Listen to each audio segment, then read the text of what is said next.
Welcome, everyone, once again to the RISE CareerWise Get Hired Summit.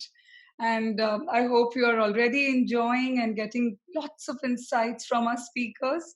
We have with us for this session Anirudh Sharma. Anirudh is a professional and a fantastic how do I say, leader who's going to give us insights from two various perspectives. He's going to give us insights from the EdTech perspective, as they're doing some great work with Amity Online. And he's also going to give us insights from an educationist perspective and tell us what are the kind of courses that are in the industries and the markets that can help us upgrade our skills. So I'm going to try and tap into as much as I can with Anirudh. So welcome to the session, Anirudh, and thank you for making the time out to be here today. Thank you very much, Vinny. It's a pleasure to be here. You're very kind with your words. I am just an ordinary man trying to make, a little bit of a change in the way in which we work. Obviously, I'm very passionate about education, and therefore, anything to do with education, employment, employability, it makes me work harder than I usually would do. And it's great to be here to talk to you and to give out information to anybody who's looking at making a career shift or starting off a new career in any which way that I can, add value to anybody. Thank you. I'm very sure we're going to get some great insights that are coming about. Anirudh, in brief, if you can just tell us what are your responsibilities, because I did introduce you, but just for the audience to also get a perspective on uh, how how we can draw the best from your insights. So I currently am looking at the corporate business for Amity University Online. My current responsibilities include looking at all kinds of corporate interactions, working out partnerships, alliances, looking at how we can partner with various organizations in terms of helping them with their capacity development and capacity building needs across the spectrum, starting from mid-level to higher level, as well as initial level hiring as well. So that's the role that I'm currently looking at. However, before this, I've worked with many organizations, and I've worked in the areas of capacity development in terms of mentoring, training, getting students prepared. I have been a trainer in the past as well, so which is where my passion for talking comes in. And as you would agree, I mean, once I start, I kind of just go on and on and on. But that comes from the fact that I want to ensure that I can give out as much as I can to everybody and help as many people as I can. Obviously, in my current role also, I get to interact with a lot of corporate organizations and senior and mid-level people who are looking at not just what is happening currently, but also what is going to happen in the future. And therefore, with one eye on the future, we are able to look at, what to do next before that becomes today. So that's the kind of responsibilities that I currently have with my organization. So that's brilliant, I think, because that's exactly all the kind of information that we are going to tap into from you today. So tell us, what are the courses, since you said you are into planning these and you understand this perspective, what are the courses that you have seen Hmm. taking a jump in these pandemic times? And also courses that you feel that you've had to introduce just so that they could become relevant to the times that we are seeing emerging. And that's one part of the question. Second part of the question is, what were the courses that you were doing, already doing, and then you had anticipated certain numbers according to the trend? And what has the change been now? Like, Okay. are the numbers any different than what you had anticipated, let's say, before the pandemic began or before the lockdown began? Okay. So the courses that we've seen a jump in from the corporate perspective as well as from the industry demand perspective have been programs which are to a large extent technical programs. But the departure from the trend has been that whereas earlier people used to be looking at longer duration programs, maybe 6 months, maybe 9 months, maybe even a year, now people are more interested in looking at shorter duration modular learning programs. I think this comes from the fact that people want to upgrade their skills and they don't have too much time to invest. So they want to do it quickly, but they also want to stay relevant to what is happening in the market. So two big trends in terms of programs. One, industry dictated programs, current trends, current skill sets that are in need. So, for example, we are talking about data analytics, and we're talking about how data analytics is impacting almost every single thing, be it marketing, be it HR, finance, technology, everything. So, a lot of programs within the analytics fields have come up, and people are keenly looking at, embracing these programs, doing these programs. So that's one. Other thing that I think is important and is catching on also are programs which are on the behavioral side.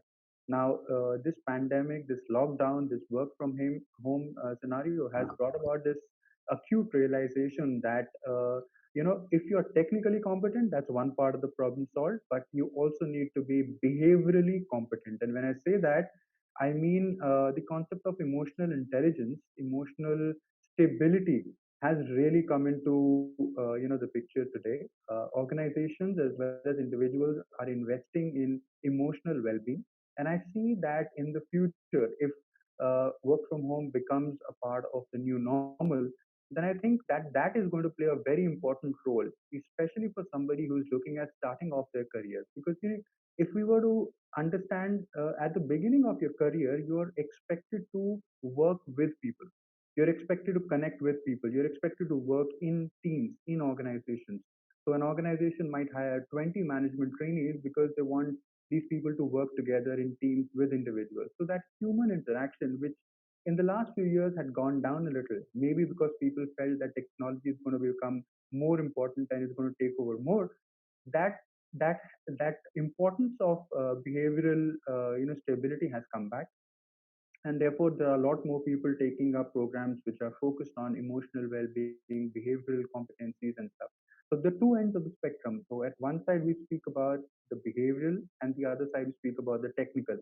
These two sets of programs have been very, very interesting to follow in terms of trend. People are looking at doing more such programs. The second part of your question as to were we able to, let's say, look at the trend in advance? Yes, we were, because we were always looking at what the future holds for us. And at Amity, we are very, very, carefully looking at what are the careers of tomorrow. So we were looking at what is going to happen in the future, and therefore we planned and anticipated a lot of programs in technology, a lot of programs in emerging technologies such as AI, ML, and a whole lot of other subjects in that domain. And therefore, we saw a lot of people enrolling for these programs, taking up certifications. During the times of the pandemic, we also did a lot in terms of offering free content for people who are interested in learning. So, the Amity Future Academy ran a free learning month campaign where individuals could log in, get access to these world class content as well as certification. So we saw a lot of traction in those programs. And at the same time, like I said, the behavioral program. So we launched a lot of programs in the behavioral sciences as well, and those they saw a lot of individuals logging in, looking at those programs, doing those programs, and therefore developing themselves emotionally as well. So I think these two things were the things that we were able to anticipate. We were able to get ahead of the curve, and we were able to look at. And quite honestly, the numbers were much more encouraging than what we had planned for. And we had to develop our capacity in certain cases because we hadn't really, looked at those many numbers. So that's been the trend, and that is going to be the trend for the foreseeable future, because people are going to be looking at both these aspects in the near future at least, and that is going to be a critical success factor for any organization. Brilliant. So tell me, which are the courses you've done away with? Which ones do you think are now redundant? It's I think with the new education policy also coming in, traditional conventional programs which were only focusing on, let's say, a specific skill, or programs which were very academically oriented or like very academically inclined. Anirudh, that's about the education perspective. Now I want to know, what does it take to be a part of a flourishing edtech company, given that that's a sector that has seen a lot of growth in general, I guess, tech and edtech?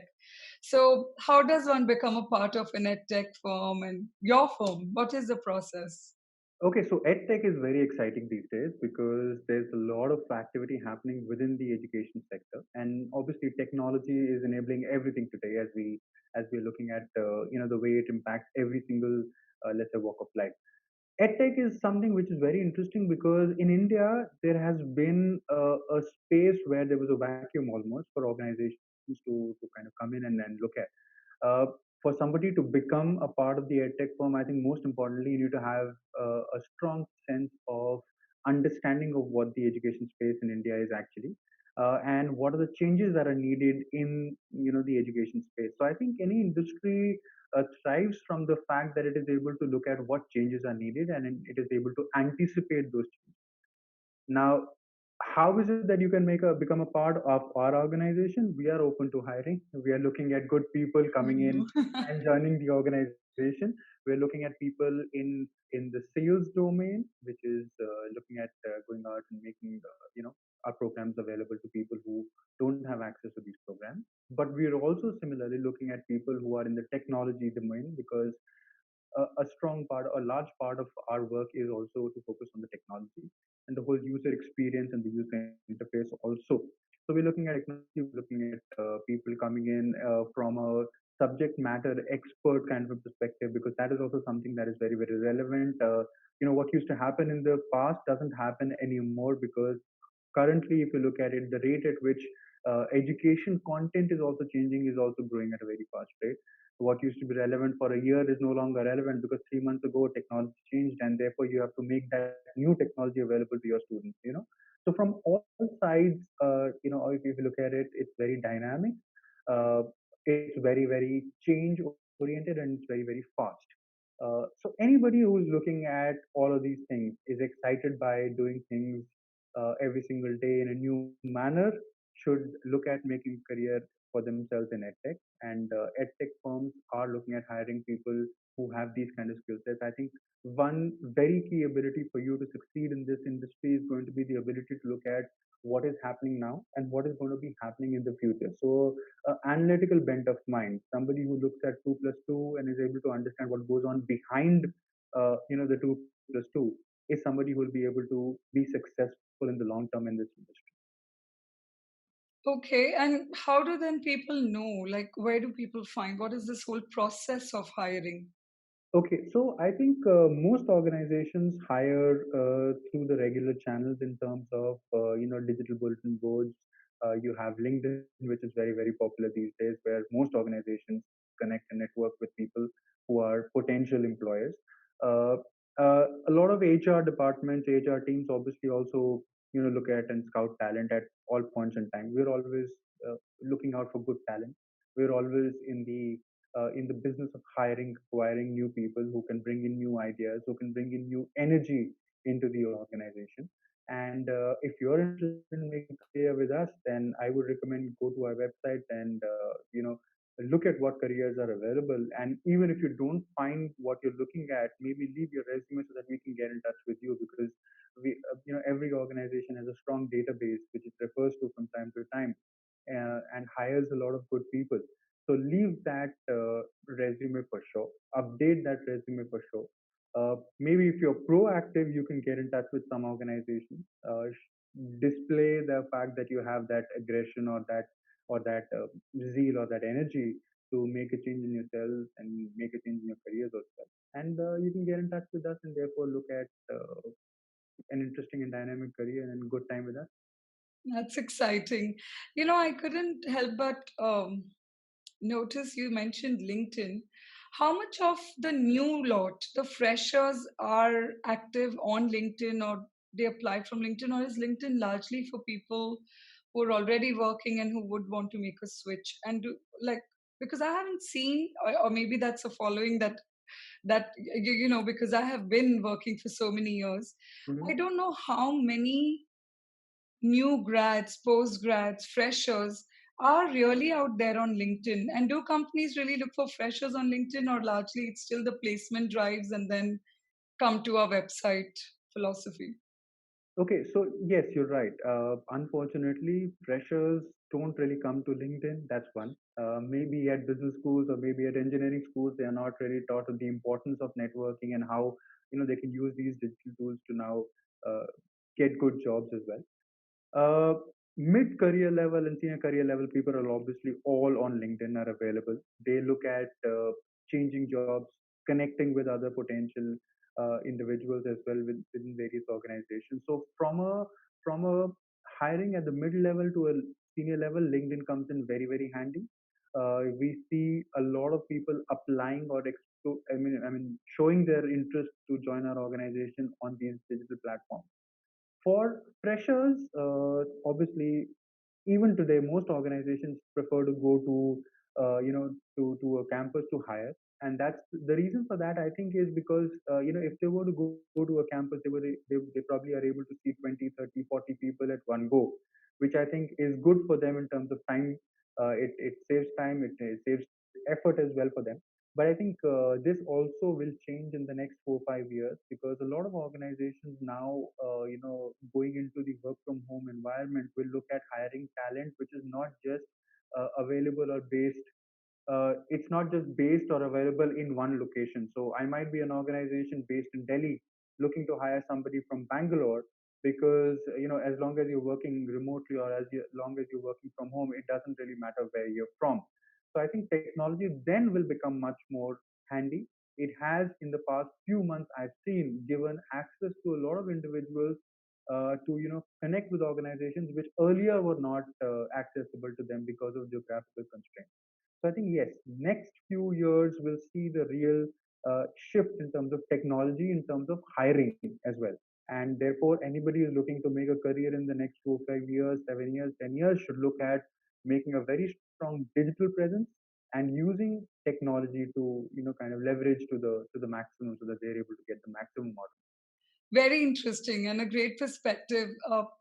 What advice would you give to candidates, one who haven't found a job, Mhm. and also to the ones who've lost a job right now in a phase like this? Okay, so the first thing I'm going to tell you is don't worry.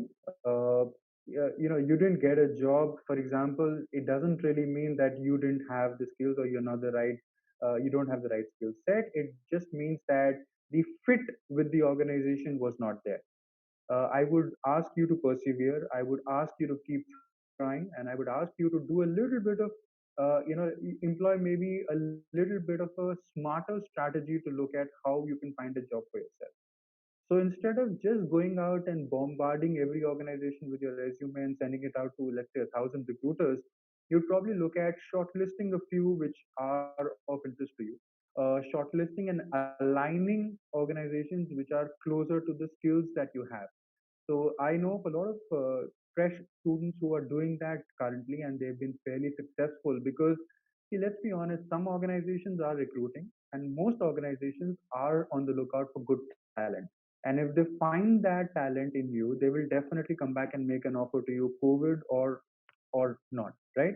So that's something that you need to kind of look at. Don't get demotivated. Continue to look for your job.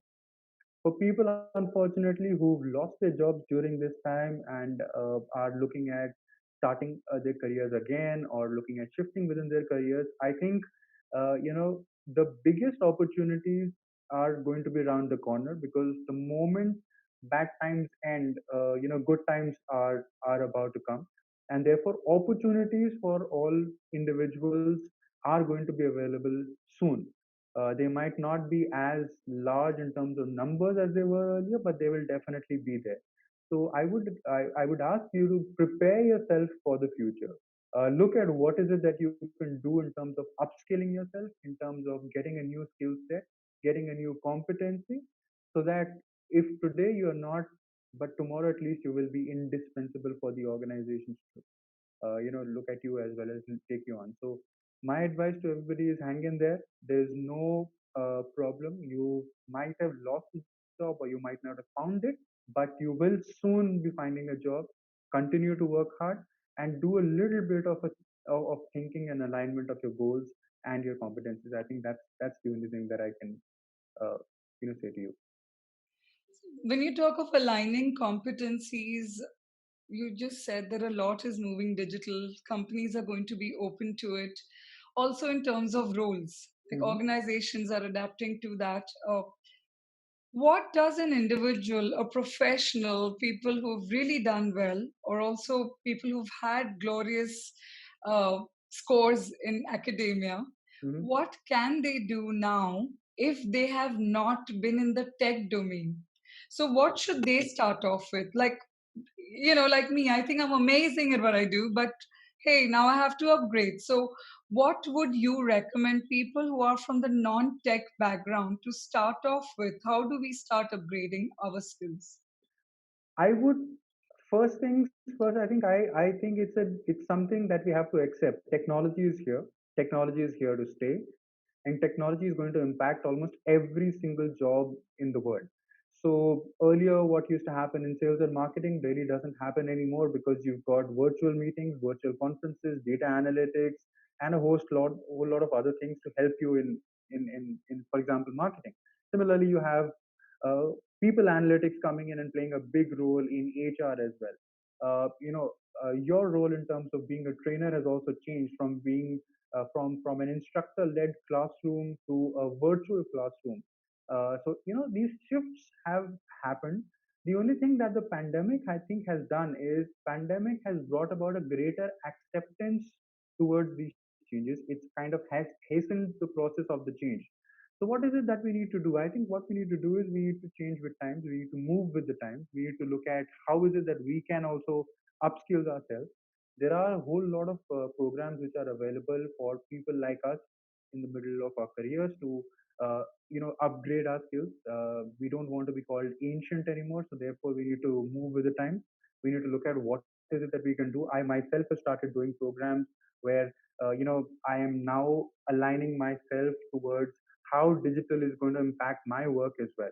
And therefore, I think this is something that everybody needs to do. Uh, a few years ago, digital data analytics was the next big thing, and therefore a lot of people joined these programs. But joining these programs, you need to be aware of what is it that you're getting into. So don't just join a program because every single person is doing it. Do it because you want to do it or you have the skills to do it, for example. Now, unfortunately, a lot of universities as well as other academic institutions provide a one-size-fit-all kind of a program which is available for people to do. But that's not something that is going to help you in your career if you're looking at developing it for your own self. For example, a data analytics program can be looked at from two different perspectives. One is from the point of view of the person who's developing this whole competency. So from a technical point of view, right? But at the same time, it can be looked at from the point of view of a manager who is using this in terms of his job, right? So there are two different things. One is technically developing this, and the other is using this to help him in his job or in his job role. At Amity, we have, very fortunately, we have two different sets of programs and two different sets of tracks for people who are looking at these kind of programs. And therefore, I think people should choose the programs that are relevant based on these kind of things as well, and not just go in where everybody is going in and doing these kind of programs. I think that is very very important for us to do. I think you know I think somebody said in long time ago, nothing is constant but change. So therefore, we need to embrace this change. We need to make sure that we are one with this change and we move forward with this. Great. So now we have some more questions which have come from the audience because we ran a poll and then we asked what are the kind of questions that they would like to ask. So I've shortlisted a couple which I think are very relevant to you. So, for one, of course, you've been a part of the university and you would know of the placement drives that you conducted. And as I see it now, a lot of that will also move online. So, Mhm. how does one prepare for it, and how do placements happen online from the placement season perspective? So a lot of organizations currently are moving towards the online placement process. So we have a lot of virtual job fairs which are happening, where individuals are encouraged to register at a certain given point in time against a certain requirement or a certain position that is available with an organization. And then online interviews as a first round maybe happen, where individuals are asked by interviewers the the basic set of questions so that they're able to see whether there's an organization and an individual fit, and then they move on to the next round, which is maybe even now conducted face to face. How is it that you prepare for this? You prepare for this by, I think, using what you were doing earlier as well. the first thing I think you should do is you should really know what is it that you're going to be talking about, what is it that you're going to be speaking during the interview. And I think oftentimes individuals tend to look at it in a very in a manner which is not so serious. So they say, let's go ahead and see what is going to be asked, and then we're going to think of an appropriate response. I actually feel that sometimes due to the pressure as well, due to the situation being the way it is, individuals crumble under that pressure and the wrong kind of answers come out. So I think it's a good idea for individuals to be prepared before they go in for an interview. Now, I think the basics need to be absolutely in place. Basics in terms of your behavioral, your technical, and your functional questions, which are obviously a part of any process at the fresh level when companies are coming and recruiting. Having said that, the new normal also makes another set of things which are very very important: a basic laptop with a good camera, good internet connectivity, ensuring there is a disturbance free environment, right? All of these things which are very very critical. And I think these are the things that people need to be looking at. This is what people need to be preparing for. The rest of it is still the same. It's just that the mode of interacting with the individual has changed from being face to face to being online. I think so. That is where things are currently.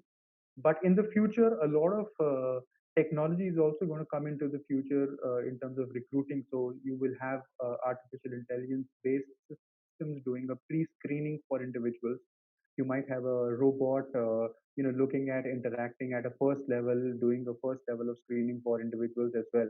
So you need to ensure that you're ready for that as well. There are organizations that are already doing this and are investing time and effort into this. So I think that is going to be the next big thing in recruiting in terms of online, and people need to be ready for that as well. Tell me, what's the fastest you've seen someone fail at an interview? Okay, I think confidence is good. Overconfidence is bad, and I've often seen individuals coming into an interview room being a little bit too confident, and giving out answers which are almost on the verge of being cocky. And therefore, it's very very important for you to understand that an interview is a formal process. An interview is a process where you're showcasing the best of you, and therefore be calm, be composed, and ensure that you're not, bordering on the line of overconfidence. I've seen individuals coming in and saying, I am so and so, and I know I need this job, and I know I should get this job, and therefore you should hire me. I don't think that's the way in which you should go about, starting off your interaction. At the end of the day, you still need to understand and appreciate that recruiting is still a human to human interaction. The Like I said earlier, technology might be the medium using which you're communicating, but at the end of the day, you're still communicating with an individual, and so therefore you need to connect, you need to impress, and therefore make an effort to kind of not be somebody who's too confident. Be confident, that's good. Know your strengths, know your skills, know what you want, but don't become somebody who puts the other person on the back foot. So I think that's very very critical, and I've seen a lot of people face because of this reason. Very interesting. So, given that I think you're the right person for me to ask this, you have campuses uh, across the world. Mhm. Does an international degree help or give an extra advantage? So, if I said I've studied at Amity University or Amity University, Long Island, right? No, Yes. yes, Long Island. Do I get extra advantage? See, I would say an international degree helps in terms of broadening your horizons. From an education perspective, it makes you realize that looking at only one reality doesn't help. There are multiple realities in the world, and therefore, if I'm able to deal with multiple realities, it is always better. And international education also brings about a change in terms of the fact that internationally benchmark best practices are brought into your classroom. So you're able to learn concepts, you're able to appreciate the differences which are there between geographies. Organizations which are multinational organizations where they see that there is a scope in the future for the individual to take on international roles, would prefer people with an international background, with international degrees, because if I'm looking at a role where I might need a person to travel to, let's say, the Middle East or Europe or even America, then I would want somebody who's already exposed to that environment, so that when he lands in that environment, he's not completely, uh, you know, feeling that where am I and what is this that is happening around me. So yes, there is an advantage for international degree, and also I think a big change in terms of the fact that because today international education is available using the online mode. So sitting in India, you can get access to content which is world class and absolutely the best in the world. I think you should make use of this opportunity, study and learn as much as you can about international degrees as well. International perspectives are very, very important. But also remember that at the end of the day, if you're looking at making a career in India, you need to understand India better than you understand America. So, Philip Kotler might have said all those great things about what marketing is in America, but it might not always be true when you come into the Indian market. So have one eye on understanding what is it that is practically happening on the ground. And I think more and more organizations are today looking at people who are firmly planted on the ground, because at the end of the day, especially if you're looking at a career in marketing and sales or even in HR, you need to know what is happening in the market around you. Because if you can't connect with the market that you have over here, then you're not really adding value to the organization. So I think that's very, very important for individuals to look at. I think that's a really good perspective. In fact, even in the online courses that I've set up for leadership and professional excellence, the one thing which was the driving force for me to do it was to get local leaders who are business practicing leaders who can actually give real life insights from the Indian local or emerging markets perspective, and Right. also from the practicing perspective, not just as a trainer or a coach who may have studied about it, but as a leader who's been into it, who's rolled up his sleeves and delivered. Mm-hmm. And that was one of the philosophies why I also decided to do this whole thing online in such a manner that it is relevant to the markets and it's relevant to on the ground scenarios, not something that one has to study in classroom according to what textbooks have pushed out or Google has pushed out, but according to the experiences these leaders have had themselves, because that's where most of the learning actually comes from. Actually, and So, I think, sorry, but I think it's very, very important for individuals also, learners to understand this as well. Industry has for so many years been saying that a lot of people who are coming out of management colleges or even engineering colleges really don't have the practical orientation, and therefore, for the last so many years, every university has been trying to make sure that the gap between the academia and the industry is actually the gap between the academia and the industry is actually reduced. And therefore I think it becomes very, very important for us to, as learners, to understand how things happen on the ground as well. It's one thing to learn it in the classroom, but it is a very important thing for individuals to experience it on the ground. And therefore, I think industry immersions, practical learnings, internships, projects, these are things that help individuals hone their skills there. These are things which are very, very critical for an individual to look at, and oftentimes people take this lightly. I think it's time that they should look at it very seriously, and look at developing themselves, because that is what, at the end of the day, is going to bring them that first job, especially for freshers, because an organization will definitely look at what kind of an internship have you done and what have you learned during that internship, because that's the only real practical exposure you have. Because in India we have this concept where individuals study at one go, whereas if you were to look at international trends, individuals study, let's say school they do, and after that they take a year or 2 years break where they work, and then they come back to study again. So what happens is a lot of practical learning is brought into the system. But here, because the individual doesn't have that exposure to practical learning, he's coming in from a school or a college straight away into the next academic program. Therefore, he lacks that understanding, and that is why the importance of these internships, these placements, these on the job trainings comes in very, very clearly here. And therefore, everybody should pay attention to these things. Bring in as much as you can, because this is what will get you your big break. lovely. We're now going to move into this really fun, quick hire and fire round, as I call it. So we'll just Okay, look for one sentence answers for these. sure. And so I'll start with the first one. Mhm. What's the one quality Mhm. That's an absolute hit with you, like a sure shot hire. I think for me, as an individual, the most important thing is sincerity.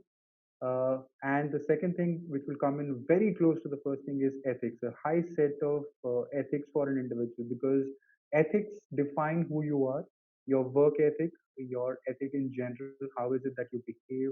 How is it that you are, reacting to situations? Because I think, if you have these two things in place, you will make a good person who's going to be an asset to any organization, because all other aspects of skills in terms of technical are learnable, trainable, teachable. Whereas these things are inherent, and therefore, if an individual doesn't have either of the two things, I think for me it's a deal breaker. I think it's something that I really look at very, very positively. Great. And what's the one quality or the one thing that's a sure shot fire, like a surefire? I think tardiness in terms of, I think it's very important for me for people to pay attention to detail, and therefore tardiness in terms of leaving things to the last minute, not doing things properly or not doing things in a certain manner properly. I think that's very important. And second, I think, is time management, because I feel that for people to be successful in the corporate world, you need to have excellent time management skills.